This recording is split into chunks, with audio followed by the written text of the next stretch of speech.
Hey, Facebook friends and YouTube. All right, so to keep this whole day even with the whole somewhat battle of the sexes, I guess, I'm going to cover now shopping. So generally, usually men struggle with either video games or porn, and then women generally struggle with shopping. Okay. Hebrews, let's all take a deep breath. Just kidding. Okay. Hebrews 13:5 says, this is actually a very applicable verse. Keep your life free from the love of money and be content with what you have, for God has said, I will never leave you nor forsake you. So I think women can easily be deceived and feel really innocent about their shopping problem, and they'll probably be like, no, I don't love money, but you love what you can get with money. So that would mean that you kind of love money, maybe. Anyways, just think about that, ladies. Okay, so be content with what you have. That is the best antidote to shopping and buying things that you don't really need. You need to just be content with what you already have. Of course, that's kind of hard in our modern culture because there's always like stuff to buy. If you go to Walmart, that's really tricky because, yeah. I recommend that you just go to like grocery stores and try and avoid Walmart and Target because there's always extra stuff there that you really don't need. And they always have those end caps with like fun stuff, and it's like, oh, yeah. So if you struggle with buying stuff and overspending, like having a credit card and spending more than your income is, then avoid Walmart. And you really should avoid Amazon.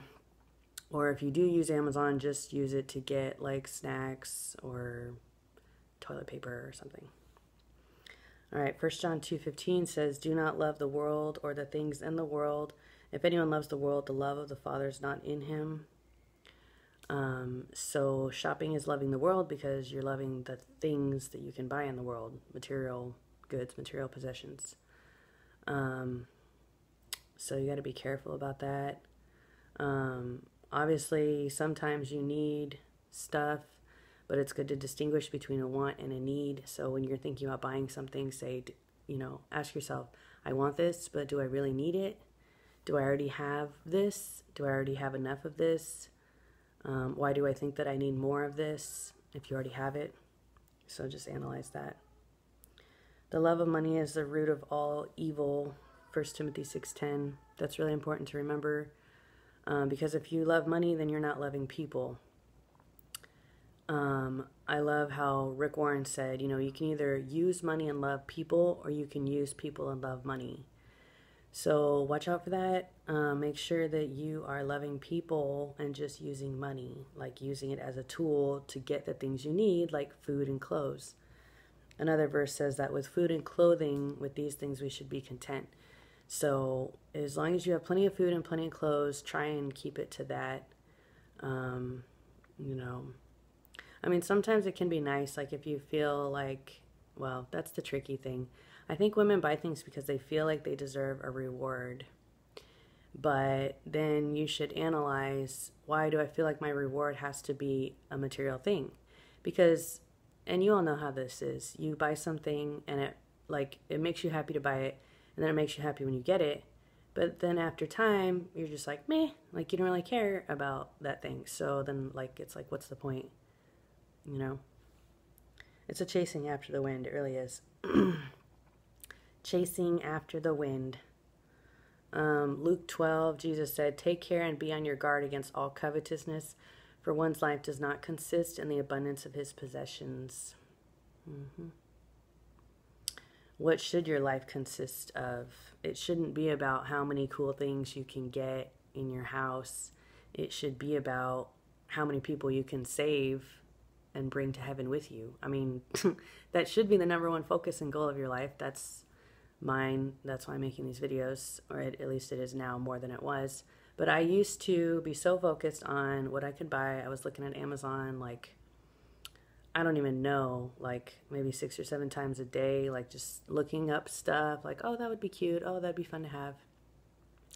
but just because I was bored, you know. But you just gotta be careful, because then you might worship stuff, and you don't want to worship stuff, you know.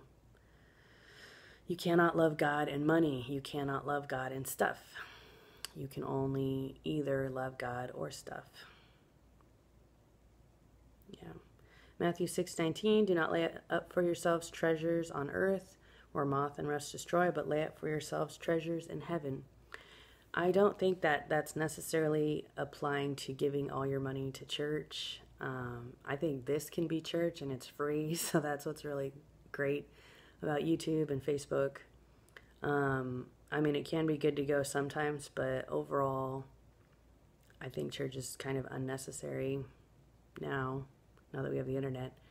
But yeah, what that's talking about, you know, lay up your treasures in heaven, like, give your money to the poor. I mean, that's really where we should be giving our money. World Vision is good. Just any kind of organization that really focuses on the poor. I'm sure there has to be some organization out there that helps homeless people, or just give to your local homeless mission, you know? I mean, that would be like the number one best thing that you could give your money to. That's what I would say. Instead of giving to a church, give it to any homeless mission or orphanage in your city. And then you know that it's actually going toward the poor, because otherwise you don't really know. I mean, you don't know. Nobody really knows what churches use their money for, you know. And they have so many people on staff that probably don't really need to be on staff, because what do they do with the rest of their time? I don't know. I just think it's not really a good business management style, because, I mean, everybody's supposed to be working. Everybody's supposed to have something to do, you know, 7 days out of the week. It shouldn't just be like 1 hour. Anyways, moving on. That's a tangent. Okay, let's get back to shopping. Luke 16:11 says, if then you have been faithful in the unrighteous wealth, if you have not been faithful in the unrighteous wealth, who will entrust to you true riches? So God is watching how we spend our money, and He determines what other doors He will open for us based on what we do with our money. Like, if we're responsible or not responsible, then that will determine if God will give you more money, if He'll give you a job that you want, you know. So He's watching you, and if you're a good steward of what you already have, then He'll give you more. But if you're not, it's like that verse says, you know, to him who has more will be given, but to him who does not have, even what he has will be taken away. Why? Because the person who had was a good steward. So if you're a good steward of what you have, God will give you more.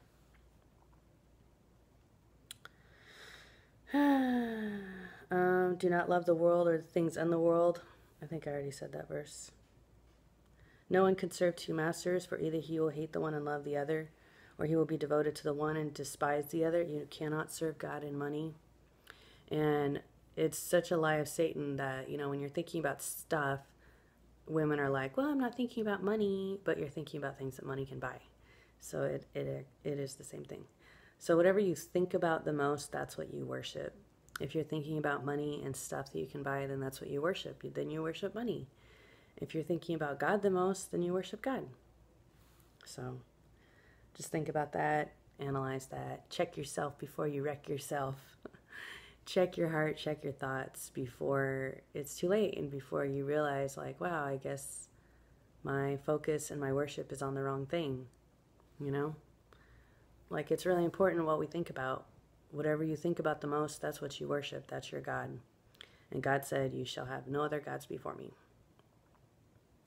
I know it can be hard to stay focused on God all the time, but a good trick is to listen to worship music all day and have it playing, you know, in any room that you are, and that'll keep you focused on God all day. So, and it'll keep the demons away. Yeah.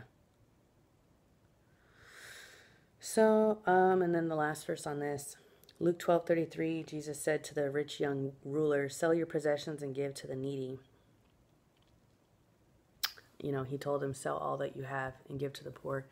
And the rich young ruler went away sad because he was very rich and because he loved his stuff and his money. So you could just think about that and ask yourself, if I didn't have any of the stuff that I have, would I still be happy? And hopefully you would be. Hopefully it's not your stuff that makes you happy. Hopefully it's just God and having a relationship with God that makes you happy. So I pray that that video bless you all, and have a great day. God loves you.